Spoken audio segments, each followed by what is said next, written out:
You are listening to Money Making Mothers with Karla Edwards, where we discuss the highs and lows of being a working parent, how to master the art of spinning plates, and to remind ourselves that just because you became a mother does not mean your dreams no longer exist. You can have it all.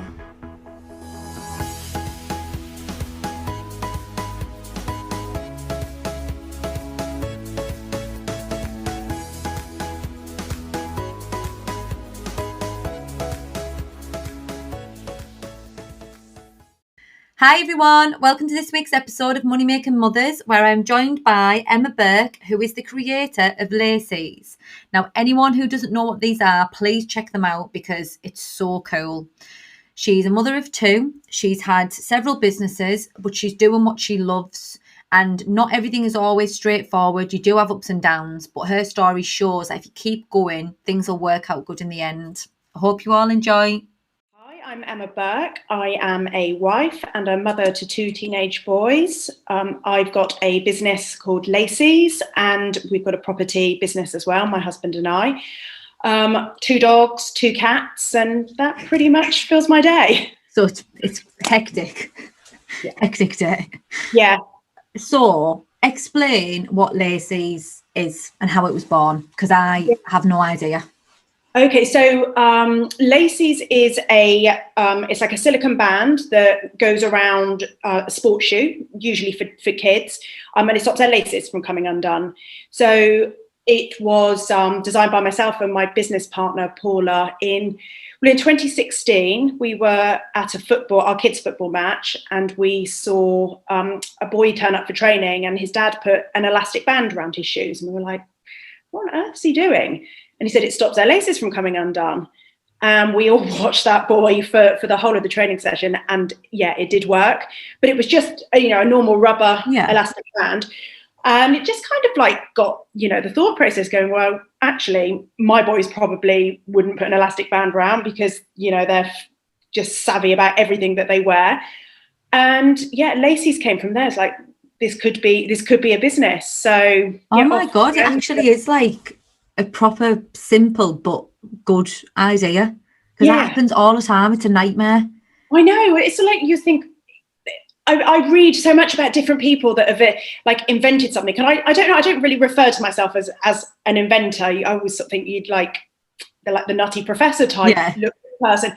But some of these things just do come from being a solution to a problem, and that's what Lacy's is. So I need at least two, because it's a nightmare, especially during footy matches. Oh God, yeah. So that's what. So my son, my youngest son, actually. I mean, he's 13 now. His laces still come undone all the time, and it doesn't matter who does them up. Mum, coach, him. Some kids just. I think they flop their ankles around a lot, and they. So how did it? So how has it gone then? So how has it been in terms of? So it's been. Is it 5 years now? Yeah, it's been up. Yeah, so 2016. The idea came about. We didn't launch until May 2017.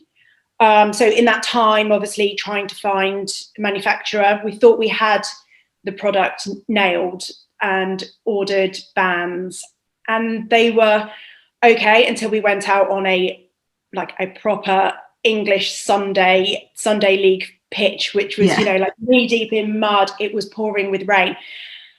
And they slipped. The band started to slide around the boot, and it was just that was one of those moments like, shit. Oh my God, shit. We've ordered loads of product, and it's and you can't sell something with it works really well, except for in England when it's pouring with rain, which is 70% of the time. Yeah, exactly. So that actually was one of those moments where you feel physically sick.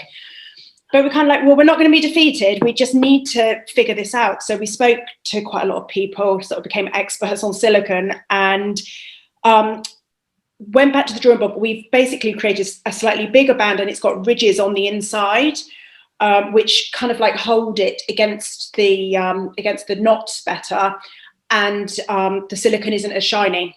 So now is it the product? That has been since 2000. But obviously it had to go back again, and we had to get more tooling, and obviously tooling costs money. So there were setbacks, but that's the product that we've got now. And yeah, so that's gone from strength to strength, really. So in terms of what you actually financially had to risk, was it massive compared to what you've had back, or? No, it's not massive.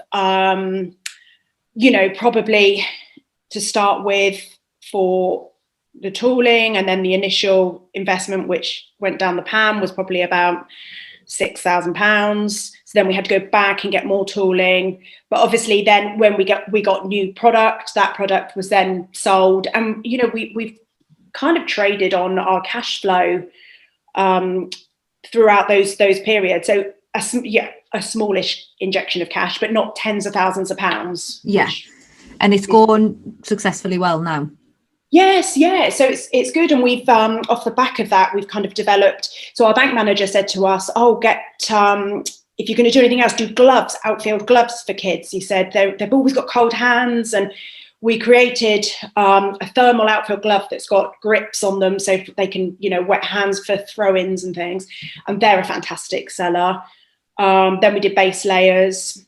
So now you actually are an inventor. Then now you are an official. Yeah, I suppose from the perspective of what we're doing now is we're not creating anything new that isn't there, but we're trying to build a brand off of the back of the product that we invented. We use the logo on the Lacey's bands, like 2 E's that sort of back to back. Yeah. So that forms the whole of the clothing brand. So the 2 E's are embossed on the back of the gloves, on the base layers, and yeah, in our opinion, that's quite cool. Yeah. So, and the kids like it. So in terms of the property, how is that something you and your husband do together? Yeah. So my husband was always a property developer when I first met him, and sort of built quite a big company. Then when it was the sort of the first credit crunch, so 2007, 2008, I had a newborn baby at home. So I had a toddler and a newborn, and he lost that business. The banks kind of pulled the plug on the funding, and it was when all the property market just crashed, UK and in America. So yeah, that was quite an interesting time. We just moved into our kind of dream home that we'd finished building. I mean, we literally had just moved in. There was still like tags on all the furniture and things. And I remember coming home from hospital and just with the baby, and I was like, "Are we going to lose the house?" He was like, "Oh, I don't know." And then like 10 days later, I said, "Do you think we're going to lose the house?" And he was like, "Yeah, we're going to lose the house." Oh my God. Yeah, it's quite surreal when you look back now and you think, "Oh, what did we do and how did we do it?" But I just kind of went into that, I think, like self-preservation mode. I was like, "Mom, I've got a new baby, I've got a toddler," and it's like, okay, so where are we going to go? And I found a place to rent and just got ourselves packed up. And so you actually did lose the house then? We did, yeah. We lost the house. God. Oh. But we went into rented, and then it just everything kept going downhill quicker. We thought that was like the bottom, and the bottom wasn't where we thought it was. It went again. So we had to like a landslide. It just kept going. We had to move out of that house because we couldn't afford the rent in that one. So we moved again. But actually, when you sort of look back and you think things, it's such a cliche that things sort of happen for a reason. And yeah, I'm a massive believer in that. And it just brought us together as a couple, because we just had to kind of just fight through things. I mean, I had quite a big contract cleaning company at that stage, so that put food on the table. That just kept it going, and then we were able to just sort of restructure. He still had his contacts, so it was just rebuild without having this, in a way, without having this huge like organization around you. You haven't got the mouths to feed, you haven't got staff to pay. It's like, come on, it's just us. This is survival. It's us and our children. And yeah, we rebuilt to the extent now that he loves it. This property is like going through his blood. So rebuild, do things totally differently to how they were done during that time. And yeah, I think it's brought us together. And would you say, in terms of everything you've done in business, like professionally, would that be the hardest thing that you've been through? Yeah. Yeah, I think it has, because it was very much out of our control. The banks kind of came in one day and said, we're not doing this anymore.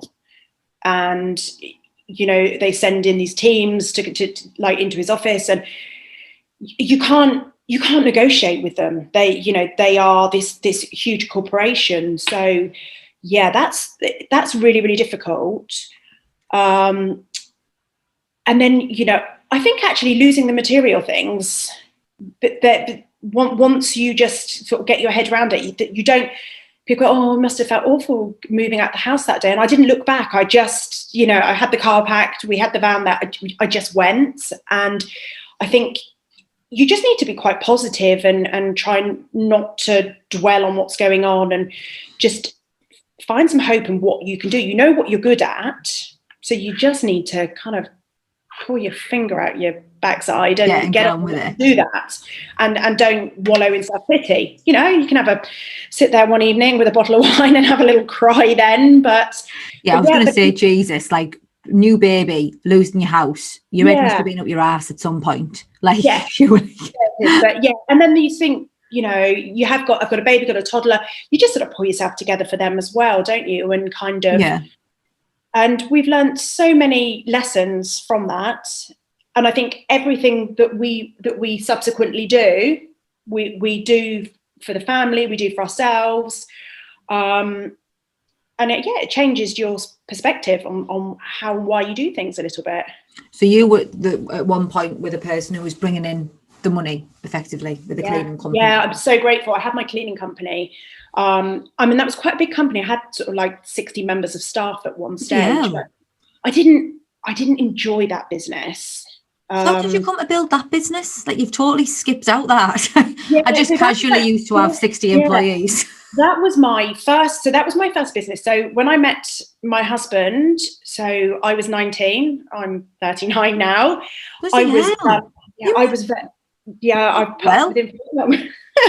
You look well, love. Oh, thank you. So I was vet nursing, and I just said, I want to work for myself. I mean, I love animals. It's why I've got them. I'm surrounded by them now, but I just knew that I didn't want to be, told I had to work these weekends and really long hours and really crap pay. So I was like, I just want a business. My husband said, well, what do you want to do? I said, well, I don't know. I just know I don't want to be working for somebody. And that was it in a nutshell. And he said, well, do you want to clean some of our properties, some of the ones we've refurbished? We just can't get people to come in, do them when we want them, hand the keys back to the agents. So it was just me, my Henry Hoover. And I just went off and did a couple for them. I thought, there's something in this. And again, that was like a real property was booming locally. Every person in Dorset seemed to be a property developer. And here's one of the animals now. It just grew. It just really organically grew really, really quickly. And so how long did it take you to get 60 staff? Probably about 6 years. Bloody hell. Yeah, so it built up. I was really lucky. I worked hard. We went did the old-fashioned mail out every month, same people to all the developers, all the local businesses where I wanted to kind of get in with them. You'd email them now, but it was you fold up an envelope and pop it in the post box. And I did that religiously every month. And the business just built. But I think after my son, my first son, so he's 14, when he was born, I don't think I realised quite how stressful it was when you've got a lot of staff, you've got a lot of problems on your plate on a Monday morning because people call in sick or people let you down. And I think I was kind of changed my thought process a little bit after he was born. Thought, actually, I don't know if this business makes me happy. I used to feel a bit of dread before on a Sunday afternoon. Is that like when you're going back to school on a Monday morning, that feeling? And if we were ever on holiday, my husband really would he loves going on holiday, but he loves coming back from holiday because he wants to go back to work. And I'd be like, oh God, I don't want to go back to work. I don't want to go back to all the problems. So I realized it was making me unhappy. But then obviously he lost his business. So I carried on with it. And then just as things picked up for him, and obviously I was a lot more involved in the new property company, we sort of wound the cleaning down. But so is that gone now completely? Yeah, it has. Yeah. And when it went afterwards, I was like, oh man, what a relief. And I think it was when it was gone, I realized like it did stress me out so much. Yeah, but it had its like purpose, didn't it? Like to get you, without that you wouldn't have got through that terrible time. 100%. And I think that's it. You just everything comes along in life.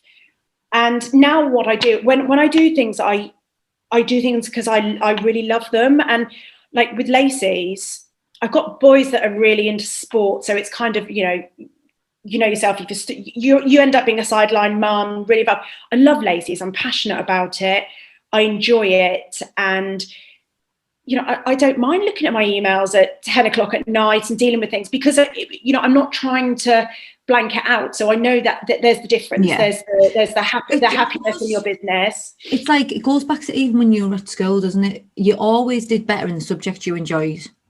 Yeah. Always. So if you enjoy what you're doing, if you enjoy learning, or if you enjoy, even if it's like a hobby, you're going to naturally be better at it, because there's a want to do it rather than a have to do it. And that makes such a difference in life. Like, I just buzz over my job. I love what I do. And I think that's half the reason why I was so passionate about this podcast, because I think sometimes people just settle and they think, oh, I'd love to do that, but I daren't. I'd love to do that, but I can't.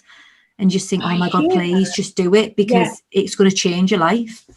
Yeah, I hear that so much. And people go, oh, I wish I could do that. And like, you could do that. You could.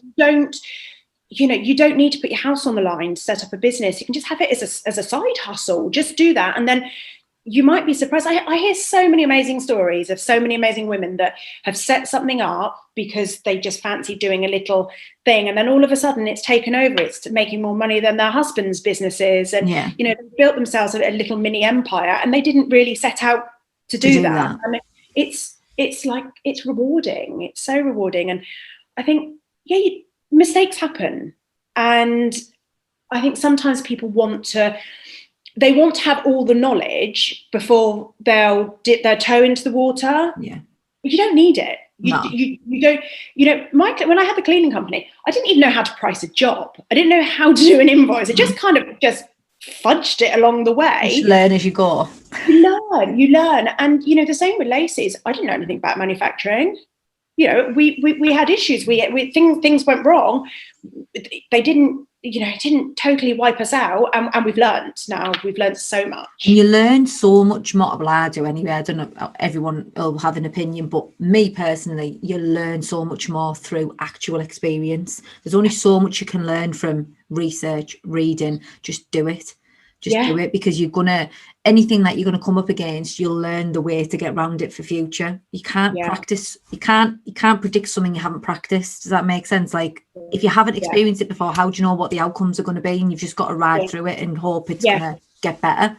I think sometimes people just try and work it out in their brain so much, though, without. Oh yeah. And it's fear, isn't it? There's a fear. There's a fear of failing. There's a fear of somebody going, I told you that wouldn't work. Yeah, but you'd rather regret something you've tried than something you never did. Yeah, those people they're always there. They're always there looking over your shoulder. There's just, sadly, there's this kind of culture of people that want to see people fail. But then there's also an amazing culture. And with social media and, online now, you can always find yourself a little network of people that have your cheerleaders that have got your back. And there's so much, you could learn so much. You could, the advice out there now, I think, God, if I was actually setting up, say, a cleaning company again and I knew nothing, I think I could probably get the blueprint for it by doing a night's research online. Yeah, someone else has done it, haven't they? Someone else has done it. It's just a case of copying it and making it your own. Yeah, making it a bit better. Yeah, hopefully. So when you were obviously doing the cleaning company, after the credit crunch and you had the boys, how did you juggle? And still now, how do you juggle? So how would you be mum, businesswoman? Yeah, it was quite hard, actually. when the boys were little. I won't sugarcoat it. You know, they would come to the office with me sometimes, and they were great. You know, they had their toy box there, and I don't know if they had iPads then, but there was a TV, there was a DVD player or something. But you can't give them your undivided attention, and they'll play for so long, and then they want to do this. So you're being pulled all the time. So I then did they went to a day nursery, and it was at that point, it was like, I think you have to sort of say, right, no, I can't have them here. It's not fair on them, or they can come for a little bit. So, and I had a nanny actually came just for I think it was 2 mornings, or one day, one morning. And that was just so that they could be at home, just stay in their pajamas, and she baked cakes with them and took them to the park and all those things that I kind of felt that they were missing out on.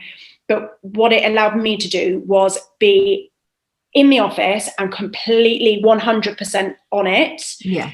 And then I had a couple of days I was like, these are my days. These are, you know, I am not going to the office. And when Morgan started school and Harrison was then doing nursery for a couple of days a week, and we had I have really lovely memories. We used to take Morgan to school, and then we used to go to Costa, and he would have, you know, a hot milk and a biscuit. And I remember when he started school, he's like, what, no more Costa? I was like, what are they this morning? And that changed things, actually. You just try and be this superwoman that, yeah, whatever I do, the kids will do with me, and it doesn't really work. And then I suppose as they've grown up, things have got a bit easier, that they're obviously more independent. But even sort of during holidays and things, it's been very much, they know that, you know, both of us are self-employed, that we work, but that we will do our work, but then we try and put that aside. So I would always say, look, we're going to go to the beach at 1 o'clock, or when I finish this, I've got to do this first. And they've sort of grown up with it, so that they accept that is what it is. And, you know, they'll help me now, which is lovely. You know, if there's orders to fulfill. My youngest is amazing with TikTok, so he creates TikTok videos and things for me. So it's funny how it kind of like it shifts. Yeah, I mean, COVID's been just like, them not being at school's probably been almost as stressful for me like now. And I think what it was like when they were little, because you want to try and do things and they want, oh, can I have food? Can I have this? Or they're arguing, or every time I turn my back and they're supposed to be doing a lesson, there's a phone comes out and they're doing something else. So yeah, that's this last 12 months has probably been just as stressful as when they were 2 and 3. Really? And wrecking my office. But do they understand? Do you think they have any, and this isn't me being intrusive, but just from a personal, do you think they have any resentment towards you for that? I don't think so. I think they know that they've got quite a nice lifestyle, and because but the sacrifices have to be made to have that lifestyle. You know, we're really fortunate they go to private schools, so I think they understand. They do. Sometimes they sort of say, oh, I remember when we had to do this and we had to do that. But I also think it makes them a bit sort of more switched on to kind of like things in life as well. And, you know, they talk about maybe having their own businesses and things. They don't really know what they want to do. But like my youngest says, oh, well, I could take over Dad's business, or I could take over this. And it's not quite happening like that for you. You're not handing it to you on a plate. But so I think as they're getting older, they're actually understanding a lot more about what we do. Yeah, and they appreciate what you've done and how it to get there. Yeah. Yeah. And if they get nice things and they go on nice holidays, then kind of, it comes with the territory. You know, you can't just keep having lovely things without the bigger picture. No, I ask because me on a personal level, I think about that all the time, and I think, yes, I'm sacrificing this and this. Don't get me wrong, now it's a lot. I had to start to structure it because I was getting to a point where it was just consuming you know, I was so obsessed with making sure that everything was right in terms of the business, that I was working just saying yes, yes, yes all the time. And I stopped it, and it's a hell of a lot better now. But I still think, like, and my husband's been off this week. He's had a week's holiday, and every single day he's been doing, the weather's been nice, he's been doing stuff with the kids, and I'm having to work. Now, yes, on a night I stop, and yes, I'll be off on like the weekend, but I sit and I think, oh, I'm sacrificing here, but I'm sacrificing for what's going to come. Yeah. And I know they understand it, but I hope that they never feel like I don't want them to feel like I chose work over them, but I chose their future over this present. I don't think the children really think that way. I think it's our own guilt, actually, that we think they feel that way, because we're feeling that as a mum that we should be giving them the undivided attention. And I mean, my boys have never gone, oh my God, you know, you're always working or you're always doing this and it's not fair. I've never ever had anything like that thrown at me. That's good. And I make sure, like, so dinner time is like a really sacred time for us. There's no devices. The television isn't on. Okay, sometimes if there's a football match, it's on, and we're all like shimmying to the end of the table to try and see it. But I do try and keep those really special times. And I was brought up, we all sat at the dinner table as a family. And I've just brought the boys up in the same way. And it's the one time we're like, if there's no distractions, we'll have a chat. How's your day been? What's happening? And yeah, just trying to make sure that when they're with you, when you're there, you're really there. Yeah, you're fully there. Yeah, not like just checking phones. So if I'm out with them for the day, I do just put my phone away, unless I'm taking photos and things, because to be honest, if it's an emergency, somebody's going to get hold of you and the world isn't going to come crashing down in a few hours. No, definitely. That's a major thing. It's like putting your phone. I've started doing that, where when I finish, my phone stays upstairs. And you know that you learn. I think when you're in the first early years of starting up on business, you feel as if you're not there with your business 100% of the time, it's going to crumble. And you have to be there. You have to be 100% switched onto it all the time. And it's just not true. Yeah. You can prioritize it just as you would anything else, that your time for then is this. And then when it's not to do with business, you don't have to be there. Like you just said, nothing major is going to happen in the space of me turning my phone off at 6 o'clock and not seeing it till 7 o'clock the next morning. Nothing's going to have changed that drastically. But it can consume you. It really can. And especially when you first start, I think. Yeah, it's like another baby though, isn't it? When you first start something, you've got all that enthusiasm and you want to nurture it and just make it bloom. But you know, having just slowing it down a little bit isn't a bad thing. No, definitely. And in terms of your children, what would you like them to learn from you and your husband? I think the key for me is a work ethic. I worked when I was 13. I worked in a chippy, and I literally had to beg them for the job. I wasn't quite 13 actually. I was like, just like give me one shift. Yeah. 12. I was nearly 13. But I like, just let me do one shift, because I wanted to earn my own money. I really just loved fashion. I just wanted to, and I did whatever I earned, I spent, but I thought, well, I've earned it so I can spend it. And yeah, I had that job. I loved that job. I loved having my own money. And I think now it's a bit tricky. So for me to kind of tell them to go out and get a job, one, it's really hard for teenagers to get jobs with health and safety. And two, that, you know, the pressures of their schoolwork and things, plus their sport, doesn't make it difficult. So I want to try and instill a work ethic in them, that, you know, life isn't all about handouts. So if they can just learn from me and my husband that we work, nothing comes to you unless you blooming well pull your finger out and do something.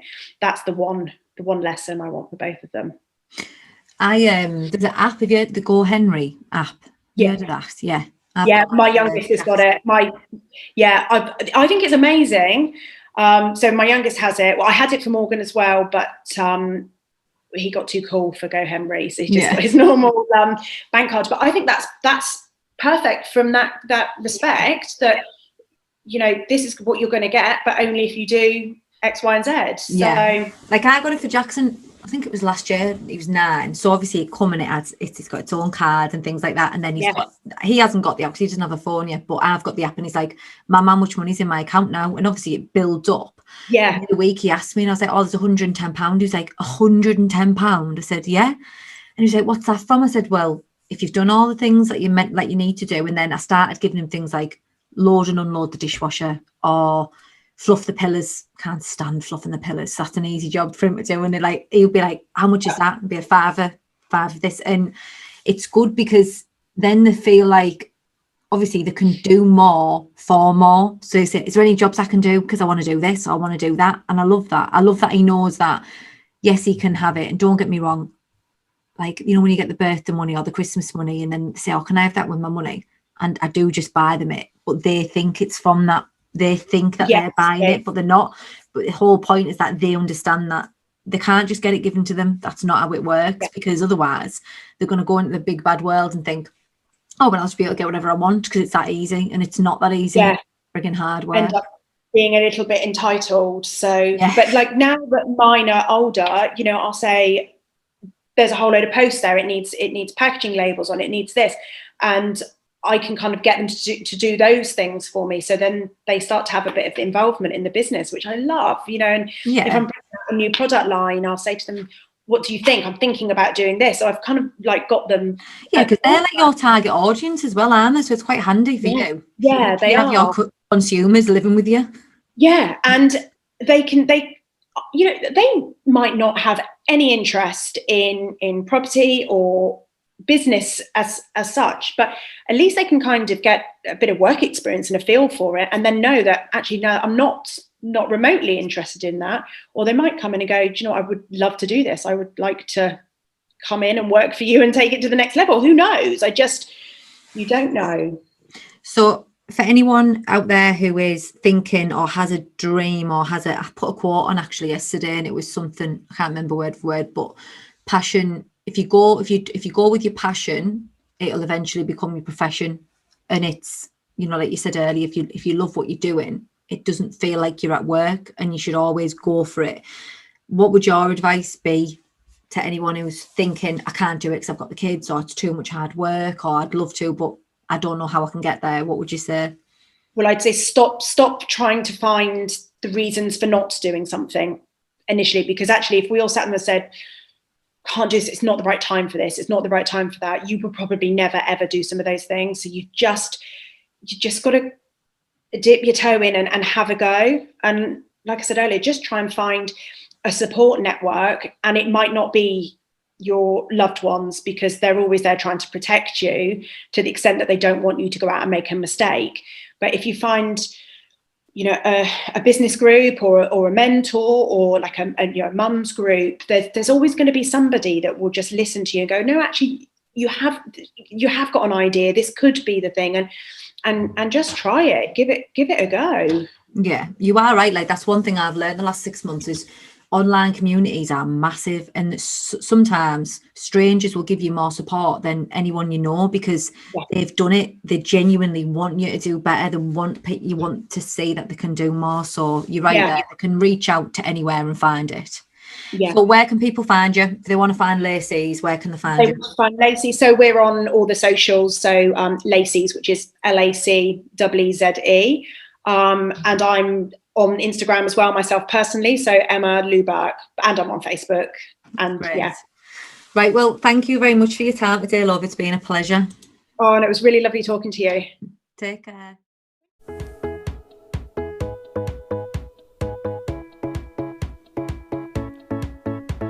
You have been listening to the Money Making Mothers podcast with Karla Edwards. If you have enjoyed the show, then leave a 5-star review on iTunes.